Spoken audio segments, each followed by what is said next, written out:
Hello guys, welcome back to RX Pathology once again. I am Dr. Anjit, and in this video, we are going to carefully dissect all the important features for a serrated polyp, a sessile serrated polyps first. Let's then go to the dysplasia or not in the subsequent videos. And for more videos, please click on the link below of the RX app and let's learn pathology and medicine together. If you're first time here, do not forget to subscribe to this channel and also share this to some pathologists who wants to learn more about pathology in depth. Let's come back to the video. Serrated polyps are actually like a clickbait for a pathologist. Whenever you go and start diagnosing polyps of the intestine, and every polyp you go and carefully look, it'll look like there are some serrations here and there. Not every polyp with a tiny serration qualifies to call it a serrated polyps. WHO have clear-cut given differentiating feature of when to call it a sessile serrated polyps or as serrated adenomas or whatever it is with dysplasia without dysplasia. Now that's what we're going to look for. The first and the foremost thing, where do I look for in the biopsy? WHO clearly defines that there's something called a proliferation zone. When you take any polyp, let's say that there's a polyp, let's draw a new polyp here. It's going to grow like this, right? So I'm not going to look for the changes here. It doesn't matter. If you have serrations on the top, even a simple hyperplastic polyp will have serrations on the top. That does not quantify for me to call it as an architectural change or a crypt change. I'm going to look for in this area. This area is where the junction or the lowermost area is where we call it a proliferation zone. All the crypt architectural changes, crypt architecture changes is what is going to help me to call it as serrated polyps. All the crypt architectural changes, I'm going to look for only in this proliferation zone. If I can diagnose the proliferation architectural change, that makes me comfortable to pin down and to diagnose them as a sessile serrated polyp. That's the first thing. Always look for the proliferation zone. That's where you have to concentrate on the changes. So what changes?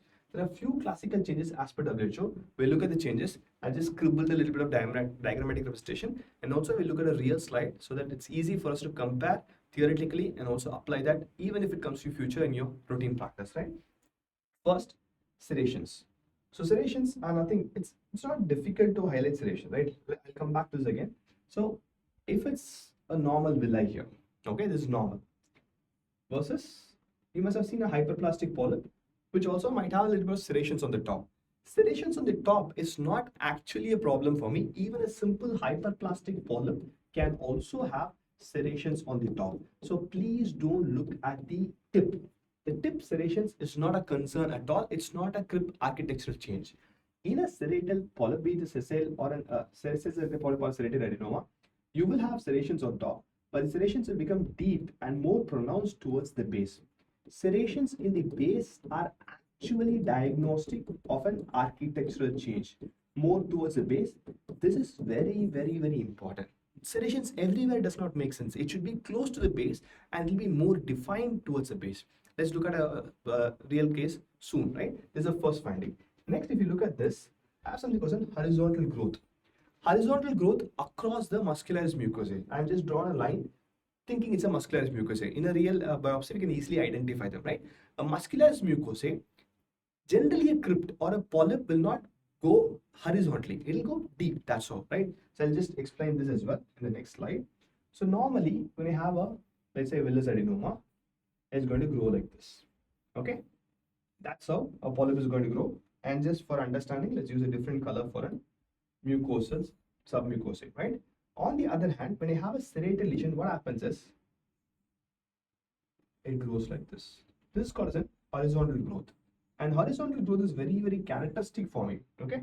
Horizontal growth along the muscularis mucosae, right? It's going to grow along the muscularis mucosae as a very, very characteristic finding for a serrated polyp, right? That's the second finding. One is the serration, second the horizontal growth. And the third and the most important finding is the basal dilatation. Again, everything will be only in the proliferation. Basal dilatation, asymmetry, all these are crypt architecture changes. WHO clearly mentions that I should have unequivocal. That's very, very important. You have to be 100% sure more than one of these architectural changes. I can use the term serrated adenoma or a serrated polyp.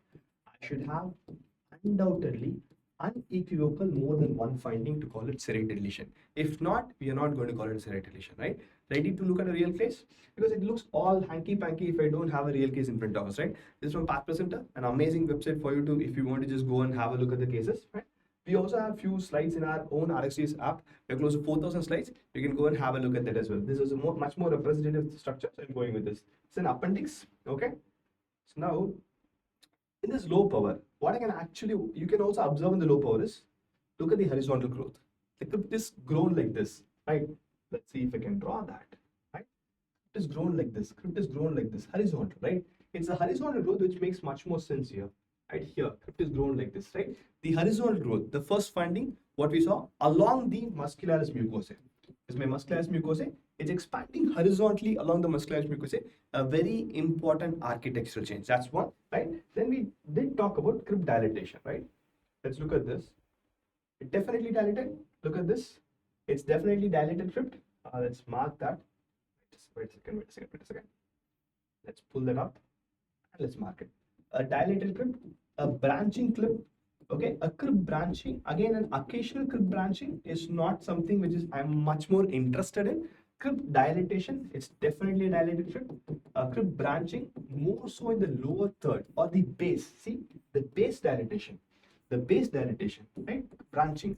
Everything the proliferation zone or the base quantifies for a serrated lesion, right? Clear? Second finding is sorted. One, horizontal growth. Second, dilatation or branching towards the base. The third and the most important thing which all of us look for is serrations, right? Let's carefully observe it. WHO never ever goes wrong. The only thing is we are not trying to look for what we have to actually look for, right? Now let's take, this is a villi. I'm sure you will accept that this is a villi. Okay. Let's put this guy outside, right? If you look at this villi, if I can draw along the villi, right? Not much of serration, but here I do have a little bit of serrations. Again, the serrations towards the base, okay? Serrations. Again, more towards the base. Serrations will always be towards the base only, right? And the tip, mucosa will have mucin. You will have mucin. That's why don't look for serrations at the tip because a hyperplastic polyp will also have mucin in the tip. Serration should be more concentrated towards the base. Let's look at more places. You can typically see serrations towards the base. Look at this. Serrations, right? Definitely serrations towards the base. You'll have serrations only towards the base. Serrations towards the base. Look at this. Serrations, right? In the tip, even if I have serrations, I'm not much worried about serrations in the tip. I'm much more worried about serrations in the base, right?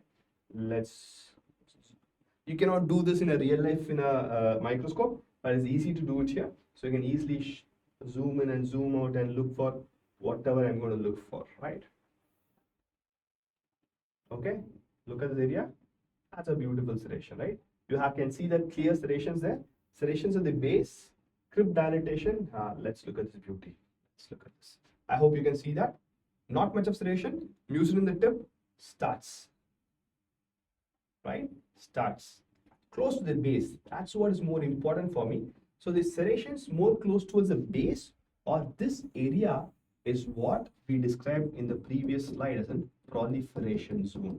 Serrations at the base, crypt dilatation, crypt branching, and horizontal growth of crypt along the muscularis mucosa makes us call it a serrated lesion of the colon, right? If you like this, click at the like button, share it to a pathologist who has to listen to this. And also, if you have any comments, put in the below section. Let's learn medicine and pathology in the best way possible. Pathology is about visual memory. Learning theory doesn't matter for us here. Learn theory, look at the 4,000 plus digital slides in the app, see them, get used to it. That's what makes you excellent, right? See you soon in the next video. Till then, bye-bye from Dr. Ranjit. Bye-bye.